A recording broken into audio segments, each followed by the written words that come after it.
Sometimes, danger hides in plain sight. But would you notice if someone's silent cry for help was right in front of you? Comment below if you think you would. The diner buzzed with the usual morning rhythm. The clatter of silverware, the faint hum of the jukebox, and the golden sunlight spilling through wide windows, turning the black and white checkered floor into a patchwork of warmth. To anyone else, it was just another Saturday morning. For Mark, it was a sacred ritual, breakfast with his 7-year-old daughter, Sophie. Sophie attacked her pancakes with fierce determination, drenching them in so much syrup it looked like a sticky pond. "Daddy, it keeps slipping," she muttered, her tiny brow furrowed as the knife clinked against the plate. "Try holding the fork steady with your other hand," Mark suggested gently, resisting the urge to take over. Watching her try, stumble, and finally succeed was part of what made him proud to be her dad. When she finally managed a clean cut, she looked up with syrup shining on her cheeks, her eyes sparkling with victory. "See? Told you," she giggled, shoving a crooked triangle of pancake into her mouth. Mark chuckled, shaking his head. These were the moments he lived for, the small, ordinary rituals that reminded him life wasn't always heavy. Sophie's laughter was his anchor, proof that even after her mom left, happiness still existed in the simplest of places.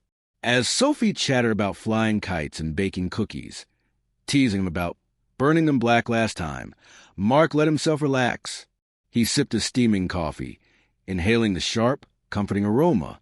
For a moment, everything felt safe, until it didn't. His attention drifted toward their waitress, Emily. She moved swiftly between tables, her tray balanced with practiced ease, her apron slightly crooked. She wore the kind of smile waitresses are paid to wear, bright, effortless. But her eyes told another story. There was tension there, something fragile beneath the surface. Mark tried to brush it off. Maybe she was just tired, maybe he was overthinking. But then he noticed him, a man hunched at the counter, shoulders rounded, nursing a mug of cold coffee. Each time Emily walked past, he leaned in too close, murmuring something low. Mark couldn't hear the words, but Emily's reaction was unmistakable. Her shoulders stiffened, her knuckles whitened around the coffee pot, and though she smiled, it wasn't real. The first time, Mark told himself it was nothing. The second time, he shifted uncomfortably. By the third, he couldn't ignore it anymore. Emily's laugh was sharp, brittle, nothing like the warm giggles Sophie gave him across the table. And every few seconds, Emily's eyes darted toward the kitchen door, like she was silently measuring how far she'd have to run. Mark's stomach tightened. Years of fatherhood had sharpened his instincts. He knew the difference between casual banter and pressure. This wasn't harmless. This was someone trapped in plain sight. Sophie's fork scraped against her plate, pulling him back. "Daddy, can we go to the park after?" she asked brightly, but then paused. Her little eyes followed Emily, her fork frozen midair. Finally, she tugged at his sleeve and whispered, her voice trembling. "Daddy," she looked scared. Mark's pulse quickened. If Sophie could see it too, then it wasn't just in his head. And suddenly, the question wasn't whether to act. It was how. Mark's coffee had gone cold, but he held the mug anyway, using it as a shield while his mind raced. Across from him, Sophie's chatter had faded. She wasn't giggling anymore. She was watching Emily with the kind of unfiltered honesty only children carried. Wide eyes, little brow furrowed, lips pressed together. Emily passed by their table again, balancing plates on her tray. Her smile flickered, too quick, too forced. When she set down a plate for the man at the counter, his hand brushed hers. It looked casual, accidental, but the way Emily flinched told another story. Her shoulders rose, tight and defensive. She didn't even look at him. Her eyes darted once more toward the kitchen door, quick and desperate. Mark's jaw clenched. He had seen this before on job sites and in crowded bars. Men who leaned too close, who thrived on making others uncomfortable. The difference was, this time his daughter was here, watching, and Emily had no one stepping in. "Daddy," Sophie whispered again, her small hand gripping his sleeve. "Aren't you going to help her?" Her words hit harder than anything else. If he looked away, what would Sophie learn? That you ignore someone in trouble? That fear outweighs kindness? Mark swallowed, his pulse thudding. He glanced around the diner. No one else seemed to notice. The cook was hidden in the back, the other customers absorbed in their breakfast, heads bent over plates as though pretending not to see. Emily moved quickly now, but her rhythm was off. Her voice was softer, shaky around the edges, like she was trying to keep herself steady on thin ice. And then came the sound that clenched it from Mark, her laugh. Not warm, not genuine. It was brittle, hollow, the laugh of someone forcing themselves to survive another moment. Mark took a breath, steady but heavy. His instinct screamed at him to move, to step in. But another voice, the cautious one, whispered warnings. Don't cause a scene. You don't know the full story. Maybe it's nothing. But then he looked at Sophie again. Her fork lay forgotten on her plate, syrup pooling beneath it. Her little face was serious, watching him with a mix of fear and hope. She wasn't just asking him to help Emily. She was watching to see what her dad would do. Mark's decision crystallized. He slid his plate aside and stood from the booth. The red vinyl squeaked faintly beneath him, the sound louder in his ears than the clatter of forks and low diner chatter. His movements were steady, deliberate. Sophie's eyes widened, following him with silent trust.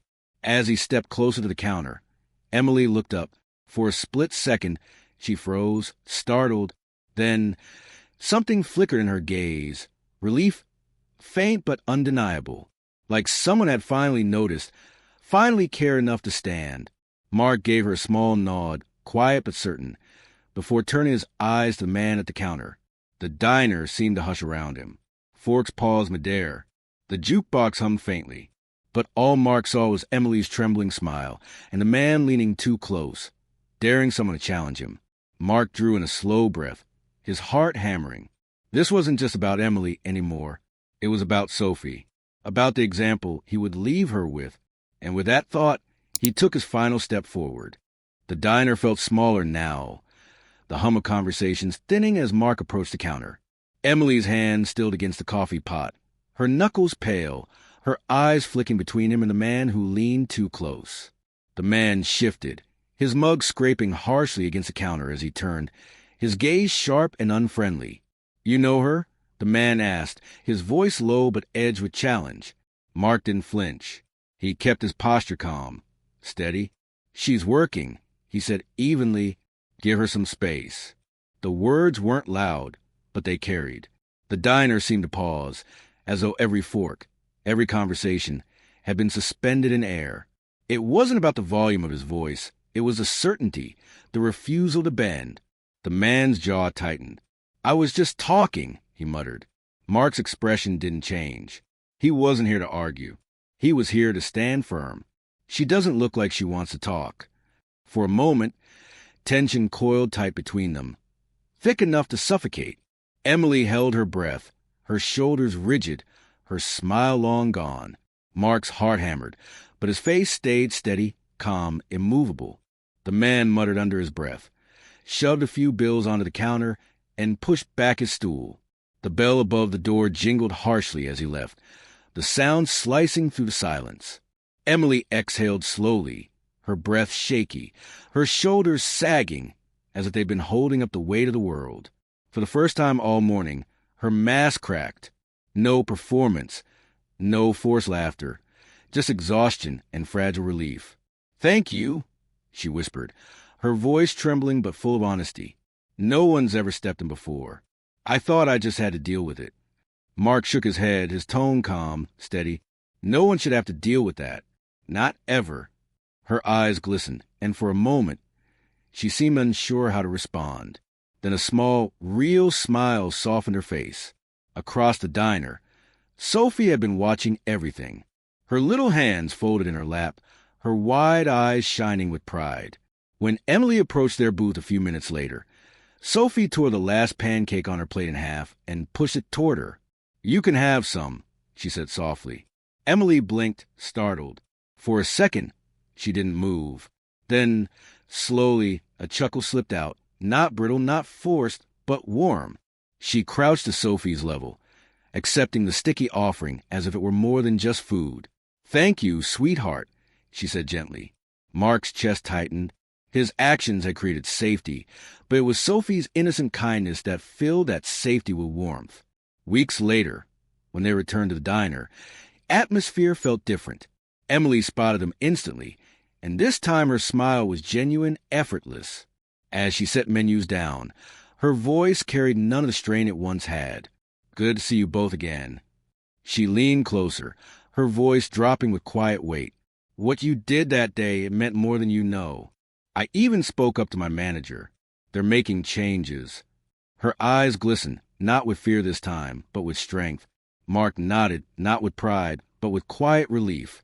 When they left, Sophie slipped her hand into his, her voice thoughtful. "Daddy, I think you made her braver." Mark squeezed her hand gently, smiling down at her.